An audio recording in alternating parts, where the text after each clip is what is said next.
Not looking in this year's Melbourne to Hobart race, Quasimodo.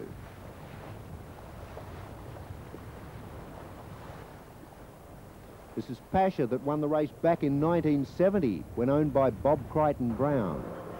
The Sydney Hobart winner on handicap, Indian Pacific, not racing today, just out enjoying the elements.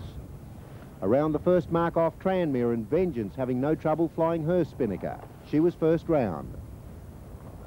Quasimodo having trouble flying her spinnaker with that twist halfway up.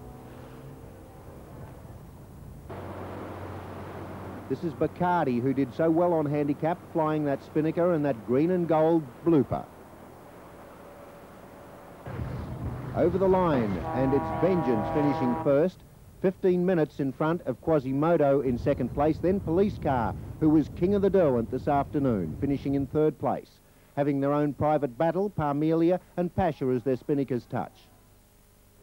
There was a thrilling finish in today's Yarra Glen Cup, with luck at the right time the deciding factor. There were several hard luck stories from losing jockeys, but punters generally were on the mark, with the favoured three horses figuring in the first three placings and a dead heat for fourth. Here's how Brian Martin saw the finish of the Cup. On the turn, 350 metres to go. It's Educate on the inside. Woking racing up quickly. In the centre, Royal Sea Look beaten. The Incisor trying to get out. Then Gala Peak, Torbeck down the outside from Millawar. Here's a go, 150 to run now. It's Educate being tackled by Gala Peak. Millawar weaving through. Millawar getting the split with Woking. It's Educate the inside. Millawar grabs them. Millawar took the lead from the Incisor, and Millawar's won the Cup. The Incisor second, Woking third. And it was a great finish to the Cup. The Quadrella, 8, 1, 2 and 7, $378.50. The daily double at Yarra Glen of 8 and 2, $14.60. The extra double 1 and 7, $4.85. The daily double from Randwick, 9 and 4, $70.40. The extra double there, 1 and 8, returned $98 even. And at Strathalbine, 2 and 7, returned $71.70. Well, Austria's dominance of world skiing came to a temporary end today when... Test of 1968 that the world champions had lost by an innings, and the first time any of the current players had experienced such a debacle. It was a great day for Australia, for Holland and Bennett, the spin twins, and a sad day for cricket as Clive Lloyd bowed out of Test cricket with a fine 72. Bob Holland's third ball of the morning clean bowled Gordon Greenwich, and the West Indies were 2 for 31. 19 minutes later, Lawson to Gomes, and Wood takes a magnificent catch to dismiss the Windies' highest scorer of the series.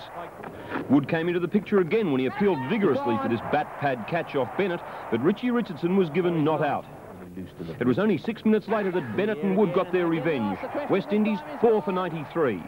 Clive Lloyd, making his last Test appearance, treated Bennett with disdain as he clubbed this 6 into the public seating. That's gone a long way. Viv Richards had batted for 96 minutes and brought up his half-century just before lunch.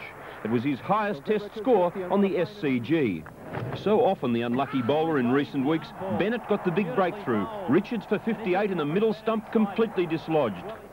Bob Holland came back into the act with a juggling caught and bowled to dismiss Dujon for 8. Ironically, the youngest player on the ground, 19-year-old Craig McDermott, took the wicket of the oldest, Clive Lloyd, who'd made 72 in this emotional farewell. Clive Lloyd's last innings in the Sydney cricket ground. The veteran of 110 tests left the ground to a standing ovation from an adoring public and a respectful Australian team. Michael Holding went for a pair. Kurt Vessels bowled Holland. The big bird went for the big hit, and Steve Rickson accepted the catch off Bennett. Finally, it was the man of the match, Bob Holland, who wrapped up the game, taking Walsh's wicket to make it 10 for the match and end the West Indies run of 27 tests without a loss. The Frank Worrell Trophy went to the West Indies, a symbol of great cricketing unity between our two teams. Yet the final day of the 5th Test will be remembered for the bitterness and the rift that has grown between two of the world's strongest cricketing nations. The incident that brought the rift to a head came yesterday when Viv Richards looked to get an edge to a ball from Bennett but was given not out. Play was held up while Richards and Rickson and later Alan Border became involved in an argument that was eventually stopped by the umpire. All three players were reported by umpires Sherwood and Johnson after the match, and the Australian players had to face a jury of their peers. Whilst the incident is deeply regretted, its conception was outside the control of the Australian players, and it is the decision of the committee that the complaint against Steve Rickson and Alan Border should be dismissed.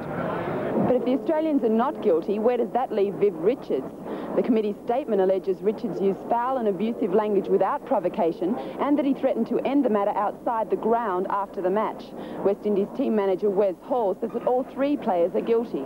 I think it's wrong if you tend to give the impression that it is the West Indies team who are the villains, you know, and this report would tend to give the impression that it is Richards. Richards is saying, no, they abused me and I abused them like mad. I'm sorry if that is the wrong way. Lisa Forrest, 7 National News. Former Vic Open winner Mike Clayton